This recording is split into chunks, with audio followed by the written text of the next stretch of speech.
बिस्मिल्लाहिर्रहमानिर्रहीम। अस्सलाम वालेकुम नाज़रीन, आप यूट्यूब चैनल देख रहे हैं। मैं इमरान खान हूँ। सबसे पहले पाकिस्तान से दो खबरें, उसके बाद आलमी सतह पे कुछ इंपॉर्टेंट इतलात आ रही हैं। पेंटागन ने एक और बहुत बड़ा फैसला किया, व्हाइट हाउस भी इस फैसले में शामिल है। ताजरों को अब मैदान में उतारा गया है। देखिए, ये जो जीएसपी प्लस स्टेटस वाला मामला है ना, ऐसा लगता है कि पाकिस्तान की मिलिट्री एस्टेब्लिशमेंट को इस बात का मुकम्मल अंदाजा हो चुका है, या इनके खैरख्वाहों ने या इनके सोर्सेज ने इनको बता दिया है कि जीएसपी प्लस का स्टेटस शदीद खतरे में है। ये खबर मैं आपको पहले भी दे चुका हूं और बार बार दे चुका हूं। मैं आपको पहले भी बता चुका हूं कि पाकिस्तान की मिलिट्री एस्टेब्लिशमेंट इस वक्त पाकिस्तान में जो हरकतें कर रही है, इन करतूतों के होते हुए जीएसपी प्लस स्टेटस का कायम रहना मुमकिन नहीं है। बतौर पाकिस्तानी मेरी ख्वाहिश हो सकती है, आपकी हो सकती है, लेकिन हमें हकीकत का सामना करना पड़ेगा। जीएसपी प्लस स्टेटस किसी के कहने से, किसी के बयान देने से कभी भी खत्म नहीं होता। ये खत्म होता है वो हरकतें करने से जो आपने गारंटी दी होती है कि आप नहीं करेंगे, यानी इंसानी हकूक की पामालियां, खवातीन के हकूक, अकलियतों के हकूक, अदलिया की आजादी, मीडिया की आजादी और मिलिट्री कोर्ट्स के अंदर सजाएं सिविलियंस की। ये सारी चीजें वो हैं जो आपके जीएसपी प्लस स्टेटस को छीनने के लिए काफी है। तो पाकिस्तान की एस्टेब्लिशमेंट ने जीएसपी प्लस स्टेटस को खत्म करने के लिए कोई कसर नहीं छोड़ी। इन्होंने हर वो घटिया काम किया जिसके बाद ये स्टेटस पाकिस्तानियों से चला जाता और इसका नुकसान पाकिस्तान को होता। अब ऐसा लगता है कि एस्टेब्लिशमेंट को अंदाजा हो गया है कि ये काम भी होने जा रहा है, तो इसका मलबा उन्होंने इमरान खान पे डालने का फैसला किया। इमरान खान के बेटे ने यूरोप में बात की इंसानी हकूक के हवाले से, अपने वालिद की गैर कानूनी कैद के हवाले से और जो जुल्म और बर्बरियत हो रही है उसके हवाले से। उसने कहीं नहीं कहा कि पाकिस्तान का जीएसपी प्लस का स्टेटस वापस लिया जाए, बल्कि इमरान खान के बेटे ने यह स्टेटमेंट दिया कि इमरान खान की तरह वो भी ये चाहता है कि पाकिस्तान का जीएसपी प्लस का स्टेटस बरकरार रहे, जिससे पाकिस्तानियों को फायदा होता है। और यही बात जुल्फी बुखारी ने भी की।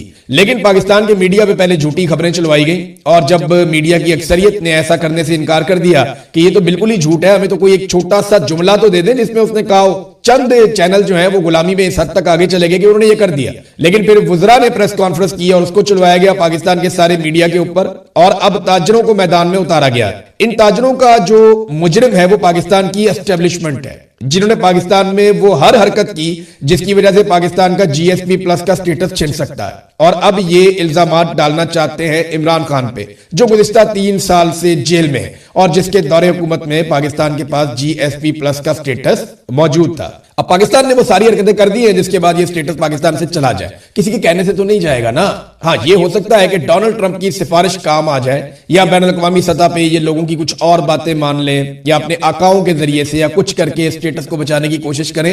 ये एक अलग बात है, वरना इन्होंने इंसानी हकूक की वो पामालियां पाकिस्तान में की हैं, वो तबाही फेरी है कि अब इसराइल भी शर्मा रहा है। जिस तरह की हरकतें इन्होंने पाकिस्तान के अंदर कर दी हैं, खवातीन के साथ खास तौर पर। अभी आलिया हमजा को गिरफ्तार किया, एक एक मामले में एक एक शख्स को एक ही वक्त में 6-6, 7-7 शहरों के अंदर मुकदमात में इन्वॉल्व करके 9 मई में इन्होंने गिरफ्तार कर लिया। पाकिस्तान ने वर्ल्ड रिकॉर्ड बनाया जुल्म का। यहां पाकिस्तान की हद तक इससे पहले कभी ऐसा नहीं हुआ था। 3 मरतबा तो पाकिस्तान में कत्लेआम हो गया है, बल्कि अब ये 4थी मरतबा जब 30 से ज्यादा अफराद फिर शहीद हो गए। जिस दिन आयतुल्लाह खामनई की शहादत के बारे में एहतजाज कर रहे थे पाकिस्तान भर में लोग, तो उस वक्त भी एक कत्लेआम हुआ। तो ये बार बार पाकिस्तान में हो रहा है। हालात ये पहुंच गए हैं कि इमरान खान साहब के वकील बता रहे हैं कि हम अपील करना चाहते हैं अदालत में, और उसके लिए हमें वकालतनामे पे दस्तखत करवाने हैं। हम वकालतनामा लेके जाते हैं तो असल में तो होता यह है कि वकील को इजाजत दी जाती है, वो जाके अपने क्लाइंट से जेल में मिलता है और वकालतनामे पे दस्तखत ले लेता है। लेकिन पाकिस्तान की मिलिट्री एस्टेब्लिशमेंट ने आसिम मुनीर साहब के हुक्म पे इमरान खान साहब को कैद तन्हाई में डाला हुआ है। इमरान खान साहब ने कहा कि उन्हें या उनकी बीवी को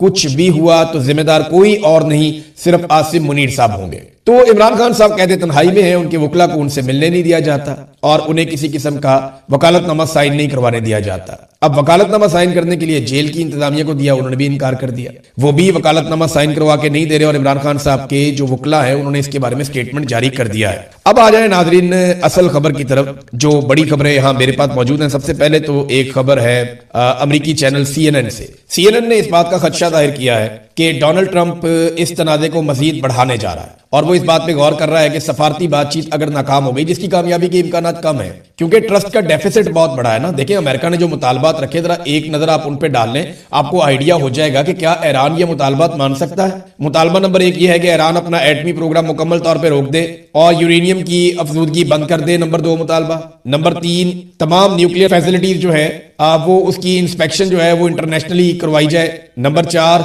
जो बैलिस्टिक मिसाइल प्रोग्राम है उसको भी खत्म कर दे। नंबर 5, जो अमेरिकी वहां पे गिरफ्तार हुए हैं उनको भी फौरन रिहा कर दे। नंबर 6, मशरिक वस्ता में जो अलग अलग ग्रुप्स हैं उनको सपोर्ट करना मुकम्मल तौर पे बंद कर दे। नंबर 7 उसके अंदर हिजबुल्लाह का बताया गया है। नंबर 8 उसमें हमास का बताया गया है कि उनके साथ कोई ताल्लुक ना रखे, उनकी हमायत ना करे। नंबर 9 इराक में मुदाखलत ना करे, ये भी उन्होंने एक रख दिया है शर्त। नंबर 10 शाम से जो है मुदाखलत बंद कर दे। नंबर 11 यमन में जो हौसी हैं उनकी हमायत बंद कर दे। नंबर 12 तालिबान के साथ कोई ताल्लुक ना रखे। नंबर 13 इसराइल को जो है वो मुखालफत करना इसराइल की बंद कर दे। नंबर 14, अच्छा ये मैं जो आपको बता रहा हूं ये मुबैना तौर पे है, एग्जैक्टली तो वो दस्तावेज किसी के पास नहीं है। उन्होंने ये भी कहा कि यूरेनियम जो है ये हमारे हवाले कर दे। जो 460 किलो एक यूरेनियम ईरान के पास है जिसको 60% तक अफजूदा किया गया है, वो यूरेनियम भी कहा गया कि इसकी जो एनरिचमेंट के बाद जो आपके पास है वो भी हमारे हवाले कर दे। फिर जनाब गल्फ ममालिक के खिलाफ कोई एग्रेशन ना हो, और फिर ये कहा गया कि साइबर अटैक और दहशतगर्दी की सरगर्मियां बंद करें। ईरान से ये हद तक आमेज किस्म का रवैया है, इनमें बेशुमार चीजें जो ईरान नहीं करता और बेशुमार चीजें ऐसी हैं जो उनके ईमान का हिस्सा है, उनकी पॉलिसी है। यानी वो ये कहते हैं कि जुल्म और जबर के खिलाफ हम बोलेंगे, जो फलस्तीनियों के साथ जुल्म हो रहा है उसके खिलाफ हम खड़े होंगे, वो बार बार कहते हैं। वो ये कहते हैं कि लबनान के अंदर जो जुल्म हो रहा है उसके खिलाफ भी हम बोलेंगे। शाम के अंदर भी उनकी मुदाखलत रहती है, और सामने यमन, क्योंकि ईरान का बिल्कुल सामने एक कंट्री है और यमन को पानी के रास्ते से सामने ईरान लगता है, और उस तरफ से अगर आप देखें तो इसके पीछे सऊदी अरब है। तो यमन के हवाले से ईरान की अपनी एक पॉलिसी है, जैसे अमेरिका की बहुत सारे ममालिक के हवाले से अपनी पॉलिसी होती है। तो वो अब अमेरिका चाहता है ईरान बिल्कुल अपनी सरहद के अंदर महदूद हो जाए और हर किस्म की दिफाई एक्टिविटी छोड़ दे, बिल्कुल एक बेजरर होम्योपैथिक किस्म का मुल्क बन जाए। ईरान ये मानता नहीं है। तो अगर ये मुज़ाकरात कामयाब नहीं होते, ईरान की भी अपनी शराइत मैं आपको बता चुका हूं, तो फिर डोनाल्ड ट्रंप एक बड़ी लड़ाई करने का इरादा रखते हैं, ये CNN ने कहा। अब ये जो फौजी मंसूबे हैं जो बनाए जा रहे हैं, इनमें जौहरी तनसीबात या तेल की तनसीबात जैसे अहम अहदाफ पे कब्जा किया जा सकता है, लेकिन उसके लिए जमीनी दस्ते भेजने का इम्कान है। इन कार्रवाइयों से भारी जानी नुकसान हो सकता है और जंग खत्म होने के बजाय मजीद तूल पकड़ सकती है। बहुत से अमरीकी हुकाम का ख्याल है कि मजीद जंग अगर बढ़ाई गई तो जमीनी फौज भेजना नागुजीर हो जाएगा, हर हाल में भेजनी पड़ेगी। लेकिन इस खित्ते के अंदर एक बड़ा तनाजा भी भड़क सकता है, जिसमें तवानाई की तनसीबात और समुद्री रस्तों पर हमले भी शामिल हो सकते हैं। अच्छा, इसमें एक चीज आप और ज़हन में रखें कि अभी जो इतला आई है वो ये आई है कि व्हाइट हाउस और पेंटागन इस बात के ऊपर गौर कर रहे हैं कि मजीद 10,000 अमरीकी फौजी खलीजी इलाकों में भेजे जाएं, यानी खलीज के अंदर 10,000 मजीद अमरीकी फौजी भेजे जाएं। तो यहां से आप अंदाजा कर लेना कि अमेरिका के अजाइम क्या हो सकते हैं, और इसका फैसला अगले हफ्ते किया जाएगा। यानी ये जो हफ्ता 10 दिन है, इस बीच में चीजें सामने आ जाएंगी कि मुज़ाकरात होते हैं या नहीं होते, ईरान बड़ी शराइत मानता है या नहीं मानता। अगर ईरान मान जाता है तो शायद कोई रास्ता निकल आए, लेकिन अगर नहीं मानता तो क्या होगा? फिर लड़ाई होगी, फिर अमेरिका को जमीन पे उतरना पड़ेगा। ईरान ने 10 लाख नए फौजी भर्ती कर लिए हैं रजाकार, वो उनको भी लड़ाई में उतारेगा। तो ये अमेरिका के लिए, इसराइल के लिए आसान नहीं होगा, जिनके फौजी पहले ही खलीजी ममालिक में होटलों में रह रहे हैं। यानी वर्क फ्रॉम होटल की एक हेडलाइन भी चली है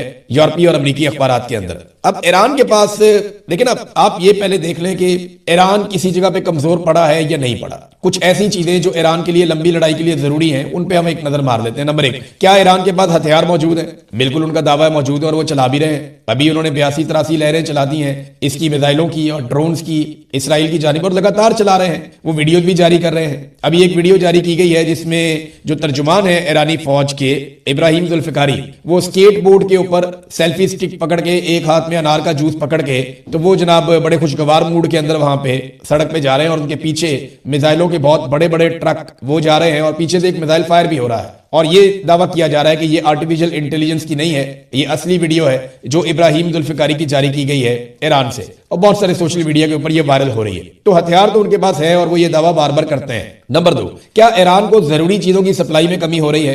तो देखें, चाइना हो या रशिया हो या सेंट्रल एशिया हो, वो ईरान की मदद कर रहे हैं, बहुत सारी जगहों से उन्हें मदद मिल रही है, तो सप्लाई में कमी तो नहीं हो रही। क्या खुराक का कोई बहरान है ईरान के अंदर? अभी तक ऐसी कोई चीज रिपोर्ट नहीं हुई। क्या ईरान के पास सही इंटेलिजेंस मौजूद है? तो सैटेलाइट इंटेलिजेंस जो है वो ईरान को बिल्कुल एक्यूरेट मिल रही है, और इतनी एक्यूरेट मिल रही है कि अमेरिका और उसके इत्तेहादी हैरान है कि ये इतने जबरदस्त अटैक कैसे कर रहे हैं। फिर क्या ईरान आलमी तन्हाई का शिकार हुआ है? नहीं, इसके बरक्स हम ये देख रहे हैं कि अमेरिका और इसराइल आलमी तन्हाई का शिकार हो रहे हैं, जबकि ईरान के हवाले से यूरोप कम से कम ईरान के साथ खड़ा है। खित्ते के अंदर ईरान की सूरत मुख्तलिफ है, लेकिन तुर्की या पाकिस्तान इस लड़ाई से गुरेज कर रहे हैं, अफगानिस्तान ईरान की हमायत कर रहा है, चाइना और रशिया ईरान की हमायत कर रहे हैं। तो यहाँ काफी हमायत भी मौजूद है ईरान की, और यूरोप इस लड़ाई से अपने आप को बाहर रख रहा है, और वो बाद औक़ात कहते हैं कि ईरान अपने दिफा का हक इस्तेमाल कर रहा है। फिर चेन ऑफ कमांड क्या ईरान की बरकरार है? जी वो अभी तक बरकरार है। ईरान इसी वजह से डरता है, उन्होंने अक़वाम मुत्तहिदा से राब्ता भी किया। उन्होंने कहा जी कि आप बाउंड करें अमेरिका को और इसराइल को कि हमारे लीडर्स का कत्ल बंद करें। ये गलत है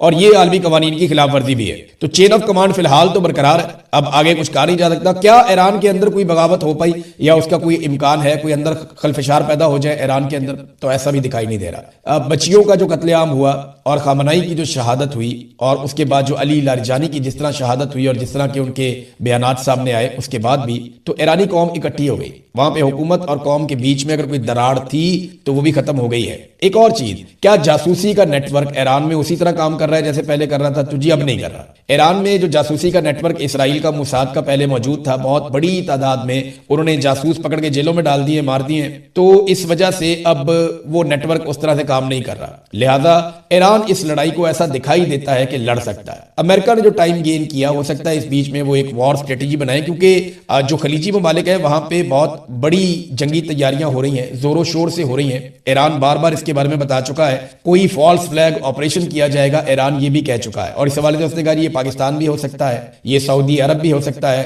ये हरमैन शरीफैन के इलाके हो सकते हैं, और एक उन्होंने कहा जी मस्जिद अक्सा भी हो सकती है जहां पे इस किस्म का कोई अटैक किया जाए। कुवैत की बंदरगाह अल कबीर जो इराक के बिल्कुल करीब है, वहां पे बड़ी खौफनाक आग भड़क उठी है एक धमाके के नतीजे में। खित्ते में लगातार नुकसान हो रहा है। यूएई और सऊदी अरब ये कभी नहीं चाहेंगे कि आबनाए हुर्मस के ऊपर ईरान का कंट्रोल हो जाए। देखिए ना, ये इलाका हमेशा से खुला था। सऊदी अरब के, कतर के, यूएई के, कुवैत के, इराक के तमाम जितने भी ममालिक हैं, बहरीन के, इनके बहरी जहाजों के लिए हमेशा से ये इलाका खुला था। पूरी दुनिया यहां से तिजारत करती थी, लेकिन ईरान ने इस इलाके को बंद कर दिया और अब वो ये कहते हैं कि हम इस इलाके का खराज वसूल करेंगे या इसके ऊपर से हम टोल टैक्स वसूल करेंगे। सऊदी अरब और यूएई कभी भी ये नहीं चाहेंगे, बाकी ममालिक भी ये नहीं चाहेंगे। उन्हें ये इलाका बिल्कुल मुफ्त मिलना चाहिए जैसे माजी में मिलता था। तो इत्तहादियों को मिला क्या? अमेरिका और उसके इत्तहादी अगर इस जंग के खात्मे के बाद भी इस बात पे मजबूर रहते हैं कि यहां से जहाज गुजारने का पैसा ईरान को दिया जाए, जो जंग से पहले नहीं दिया जाता था, तो जंग का जो फातेह है वो तो फिर ईरान हो जाएगा, फायदा तो ईरान को होगा। देखिए ना, अब तक की इत्तला के मुताबिक अगर पूरी दुनिया में इस जंग का किसी ने मुनाफा कमाया तो वो रूस है। रूस तो अरबों डॉलर कमा रहा है तेल बेच के, जो उसका सस्ता नहीं बिकता था वो उसका महंगा बिकता है अब, और पूरी दुनिया ले भी रही है। रशिया अपनी सप्लाई कर रहा है और दुनिया को इजाजत भी दी गई है कि जनाब आप यहां से खरीदें, और अमेरिका का नुकसान हो रहा है लगातार।